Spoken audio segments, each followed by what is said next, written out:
अब्बा मियाँ आपने सारी ज़िंदगी उसूलों के पीछे भागते गुजार दी, हराम के एक पैसे को कभी हाथ नहीं लगाया।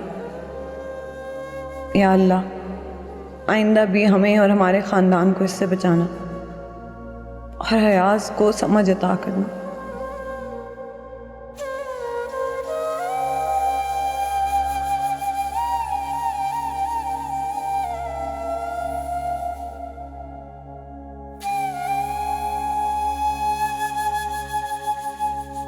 ठीक है बड़े साहब, देख लिया है। मैं जानता हूँ कि आप अपनी दुकानों के सिलसिले में बड़े परेशान हैं, लेकिन आपको तो मालूम है अगर अदालत में केस दायर कर दिया जाए और जब दूसरी पार्टी अदालत में पहुँच जाती है और वो स्टे ले लेती है, तो आपको मालूम है कि दीवानी मुकदमात बहुत लंबे चलते हैं।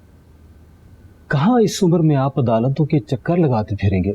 वकील साहब, कोई तो हल होगा ना किराएदारों से कब्जा खत्म करवाने का। आउट ऑफ कोर्ट इस मसले का हल किया जा सकता है।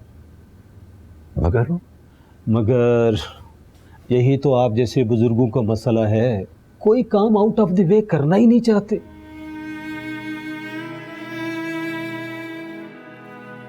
सारी उम्र उसूलों की नजर कर दी वकील साहब,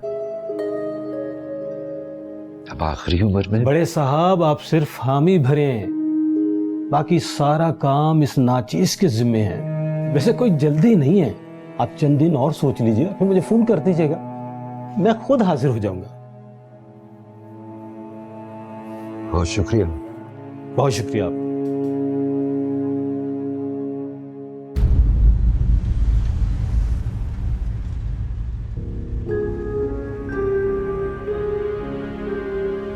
तुम तो हो ही भगौड़े बाप की औलाद, तुमसे भले की क्या तवक्को। सोने पे सुहागा पुप्पी भी आ गई हैं अब तो तुम्हारी मदद करने को। सारा खानदान ही बिगड़ा हुआ है।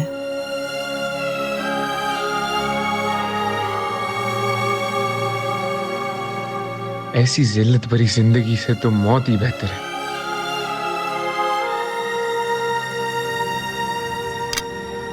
यार, खाना हलक से नहीं उतर रहा।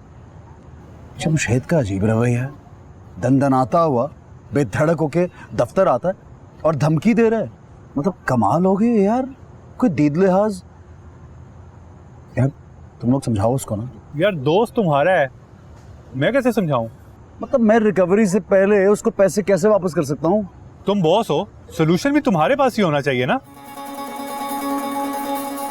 आदमी टेढ़ा है, कोर्ट कचहरी के चक्कर लगवाएगा। लग तो यही रहा है मुझे। एक मशवरा दूं? जी समझता हूँ आपके सारे मशवरे। बताइए अब क्या बोंगी मारनी है? इस रेस्टोरेंट की मालकिन मरती है तुझ पे, पटा ले। देखते आ रही है। कहाँ आ रही? अस्सलाम वालेकुम मुराद साहब, सब ठीक है ना यहाँ? जी हाँ सब ठीक है।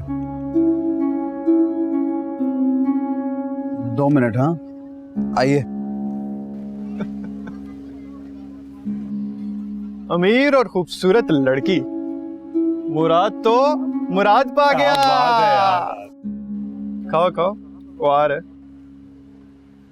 जी तो अब बताइए, बात ये है मैडम कि अगर इज्जत अफजाई हद से बढ़ने लगे तो शक करना मेरी फितरत है। क्या चाहती हो? खास मेहमान हैं आप मेरे, कोई कमी रह गई तो दुख होगा ना मुझे।